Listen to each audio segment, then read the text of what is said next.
नमः संस्कृताय दोस्तों, यूट्यूब से मैं साधना आप सबका स्वागत एवं अभिनंदन करती हूँ। सबको नमस्कार, सबको आदाब, राधे राधे, जय श्री कृष्णा। कैसे हैं दोस्तों आप लोग? आशा करती हूँ कि स्वस्थ व्यस्त मस्त होंगे, अपना और अपने परिवार का ख्याल रख रहे होंगे दोस्तों। इसी आशा और विश्वास के साथ दोस्तों आइए आज का पाठ शुरू करते हैं। आज हम लोग फिर से महाकवि कालिदास द्वारा रचित मेघदूतम खंड काव्य लेके हाजिर हुए हैं। आज हम लोग मेघदूतम खंड काव्य के 21वां श्लोक का अध्ययन करेंगे। 21वां श्लोक का अध्ययन करने से पहले हम लोग 20 नंबर श्लोक का वाचन कर लेते हैं, देख लेते हैं। 20 नंबर श्लोक में जो यक्ष है वह मेघ से कह रहा है कि जब तुम आम्रकूट पर्वत पर वर्षा करके हल्के होकर जाओगे कहाँ जो है तो आगे बढ़ोगे तो तुम्हें नर्मदा नदी मिलेगी। तो नर्मदा नदी के जल को तुम ग्रहण करते हुए जाओगे। क्यों ग्रहण करोगे? क्योंकि जो जब हल्के लोग होते हैं अगर तुम हल्के हो जाओगे तो वायु तुम्हें उड़ा के कहीं से कहीं उड़ा ले जाएगी। और एक कारण और होता है कि जो खाली हुए सबके हल्के हुए जो खाली होते हैं वो हल्के होते हैं, भरा हुआ भारीपन का कारण होता है। इसलिए तुम नर्मदा का जल ग्रहण कर लोगे तो तुम भारी हो जाओगे, वायु तुम्हें उड़ा नहीं पाएगी। जहाँ तुम जाना चाहोगे वहाँ अपने स्थान पर आसानी से पहुँच जाओगे। तो यह जो यक्ष है वह मेघ से कह रहा है। तो फिर आइए हम लोग 21 नंबर श्लोक का अध्ययन करते हैं। 21 नंबर श्लोक में देखते हैं कि यह 21 नंबर श्लोक क्या है। ये 21 नंबर श्लोक है दोस्तों। 21 नंबर श्लोक में जो मेघ है वह यक्ष है जो वह मेघ से क्या कह रहा है। 21 नंबर श्लोक में जो यक्ष मेघ यक्ष से क्या कह रहा है इसे देख लेते हैं। नीपं दृष्ट्वा हरति कपीशं केसरैर्धरूढैः आविर्भूत प्रथममुकुलाः कन्दलीश्चानुकच्छं जग्ध्वारण्व अधिकसुरभिं गन्धमाघाय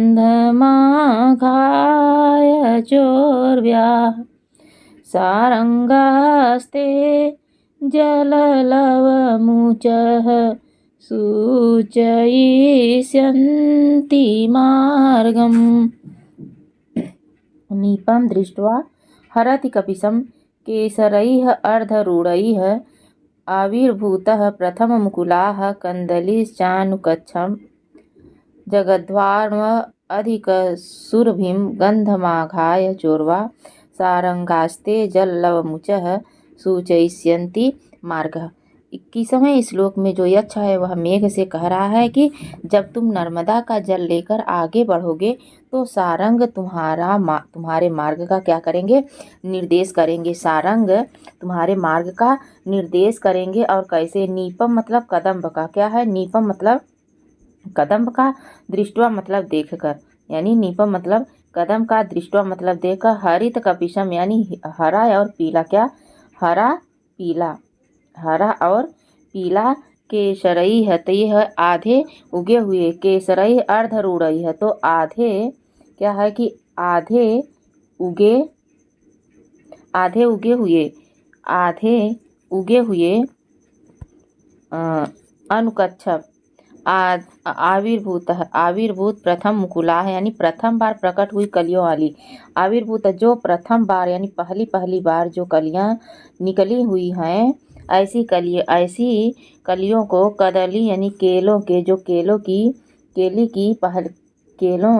की जो पहली बार कलियां निकली हुई हैं, ऐसे कलियों को देखकर जगध्वा विकरणी तो जगध्वा विकरणी जगध्वा मतलब खाकर, अरेस मतलब वनों में, खाकर, अरण्य मतलब वनों में, खाकर वर्णों में अधिक सुगंधित यानी अधिक सुगंधित गंधमादाय का अर्थ हो जाएगा कि जो गंध वाली हो। गंधमादाय चोरवा सारंगस्ते जलमुच सूचयंती। तो यक्ष कह रहा है कि आगे जब तुम जाओगे तो आगे उगे हुए केसरों के हरे और पीले कदम के पुष्पों को देखकर दलदलों में प्रथम बार प्रकट हुई कलियों वाली केलों को खाकर वन में पृथ्वी के अधिक सुगंधित को सूंघकर हरिण, यानी ये है यहाँ पे है ना गंधमाचुरा सारंगस्ते, यानी हरिण क्या करेंगे, जल कणों को वर्षा करने वाले तुम्हारे मार्ग को सूचित करेंगे। आइए हम लोग इसको अन्वय के आधार पर देखते हैं। यहाँ पे है ये अन्वय के आधार पर अर्धरूढ़ई है। अर्धरूढ़ई का अर्थ होगा कि आधा, क्या है, आधे उगे हुए, केसरई मतलब केसरों से, आधा उगे हुए केसरों से हरित पीला, यानी हरा और पीला, क्या, हरा पीला। नीपम मतलब कदम्ब को दृष्टवा मतलब देख कर। अनुकच्छप का अर्थ हो जाएगा, क्या होगा, देख कर दृष्टवा अनुकच्छप दलदलों के, क्या होगा, दल, यानी दलदलों, जहाँ जो मिट्टी दलदल हो, मिट्टी जो गीली हो दलदलों में। आविर्भूत क्या होगा, आविर्भूत का अर्थ हो गया कि प्रथम बार, क्या होगा, जो प्रथम बार जो निकली हुई कलियां हैं, ऐसी कलियों के कदली मतलब केलों को जगध्वा मतलब खाकर, क्या होगा, खा कर। अरण्येश मतलब वन में, क्या, अरण्येश मतलब वनों में ऊर्ध्वा, वनों में क्या करोगे, ऊर्ध्वा मतलब पृथ्वी, ये किसके लिए आया है, पृथ्वी के लिए।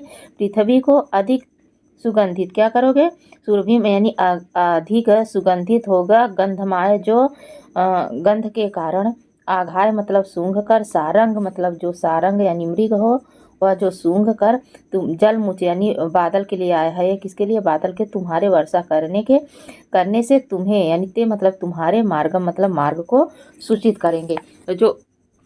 जो कदली का वन है उसमें केलों को खाकर जो सारंग है वह क्या करते हैं कि जो तुम्हारे वर्षा के कारण पृथ्वी सुगंधित हो जाएगी, तब उसे सूंघ कर जो हरिण है वह जलकणों की वर्षा करने वाले, यानी तुम्हें तुम्हारे मार्ग को सूचित करेंगे। उसके बाद आइए हम लोग विशेष विशेषण को देख लेते हैं। यहाँ पे ये है विशेष विशेषण, तो देख लेते हैं। अर्धरूढ़ई है, अर्धरूढ़ई का विशेषण क्या होगा, तो अर्धरूढ़ई का विशेषण होगा केसरई है, क्या होगा, केसरई है। उसके बाद दूसरा हमारा विशेषण नीपम है, क्या है, नीपम। तो नीपम का विशेषण हरित कपिशम हो जाएगा, क्या, नीपम का विशेषण हो जाएगा हरित कपिशम। उसके बाद तीसरा विशेषण क्या है दोस्तों, तो तीसरा विशेषण हम लोग देख लेते हैं कदली, ये है कंदली है, तो इसका विशेषण होगा आविर्भूत प्रथम मुकुलाह, ये तीसरा विशेषण है, आविर्भूत प्रथम मुकुलाह। उसके बाद चौथा विशेषण इसमें दिया है, तो चौथा विशेषण ये है कि गंधम, ये है गंधम क्या है, चौथा विशेषण है। तो गंधम अधिक शूरभीम, गंधम का क्या होगा, अधिक शूरभीम हो जाएगा। तो अगर रूढ़ई है तो केसरई है, कपिशम, नीपम, आविर्भूत मुकुलाह, कदली है, और गंधम अधिक जलमुछ, ये मेघ के लिए आया है, किसके लिए, मेघ के लिए आया है। ते भी शब्द मेघ के लिए आया है। जलमुच यानी वर्षा करने वाला, मार्ग को सूचित करने वाला कौन है, तो मार्ग को सूचित करेगा सारंगा। अरण्येषु मतलब वन में, ये सप्तमी विभक्ति बहुवचन का रूप है। अनुकच्छप का अर्थ हो जाएगा कि दलदलों में, क्या हो जाएगा, दलदलों में। कहने का मेघ जो है वह कह रहा है कि आधे उगे हुए केसरों के हरे पीले रंगों को जो दलदलों में पुष्पों को देखकर प्रथम बार जो दलदल में, वैसे कहा गया कीचड़ में कौन उगता है, तो कीचड़ में कमल उगता है। तो नीप किसके लिए है, कदम के लिए है, कदम ये भी कमल का ही एक रूप होता है।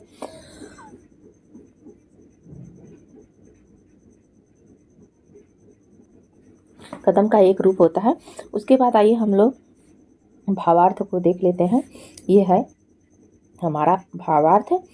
तो आधे उगे हुए केसरों से हरे पीले कदम्ब के पुष्पों को देखकर दलदलों में जो प्रथम बार प्रकट हुआ है, ऐसे कलियों वाली कदलियों को खाकर, यहाँ पर कदलियों को खाकर वनों में पृथ्वी की अधिक सुगंधी वाली गंध को सूंघकर हरिण जल कणों की वर्षा करने वाले तुम्हारे मार्ग को सूचित करेंगे, क्या करेंगे, तुम्हारे मार्ग को सूचित करेंगे।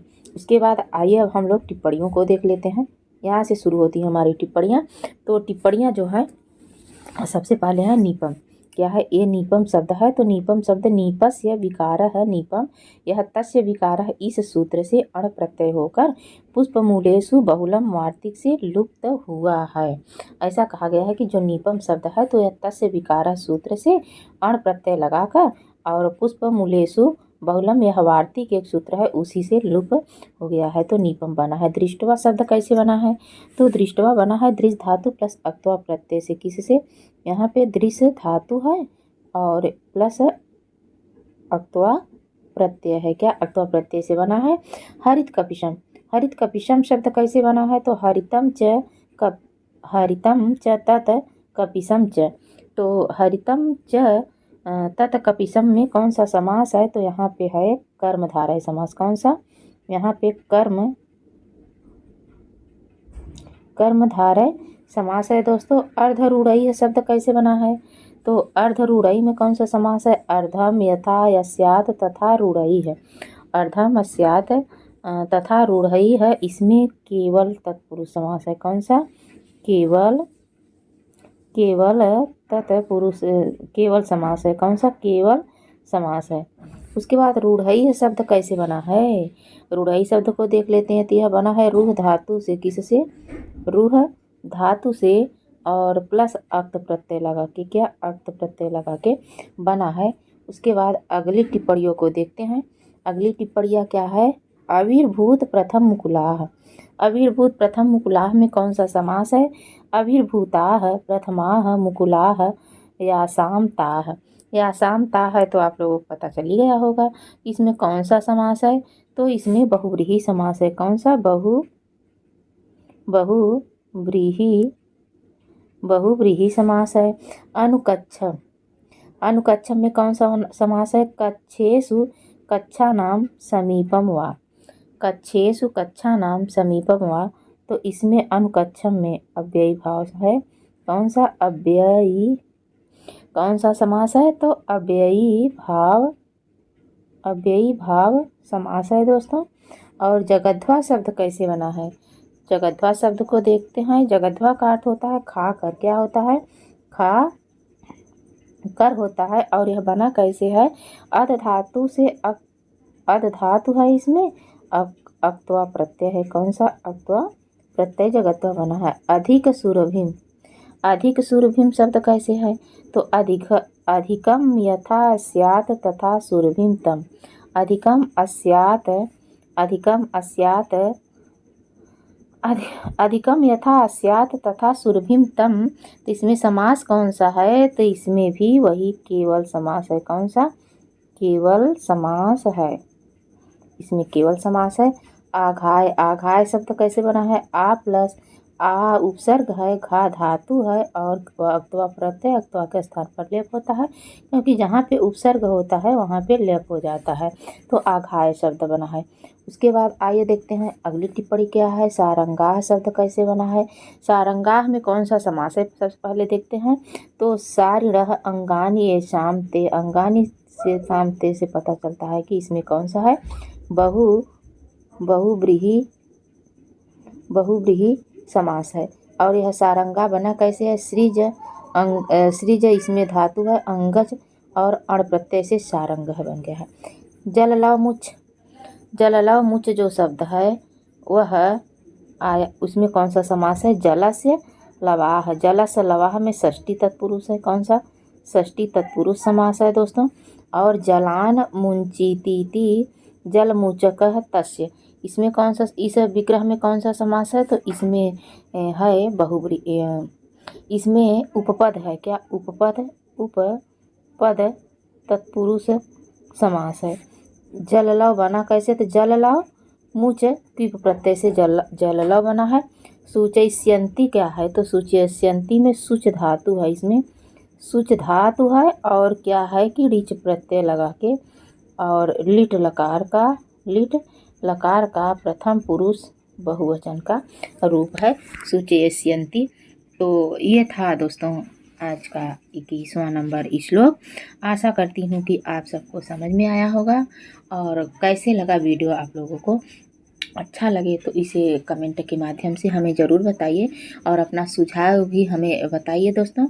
और जो है जो हमारे नए साथियों हैं उनसे हमारा रिक्वेस्ट है कि जो है चैनल को अभी तक सब्सक्राइब ना किए हों तो सब्सक्राइब करें दोस्तों, और हमारा उत्साह बढ़ाएं। अपनी तैयारी को बरकरार रखें। नमः संस्कृताय। धन्यवाद।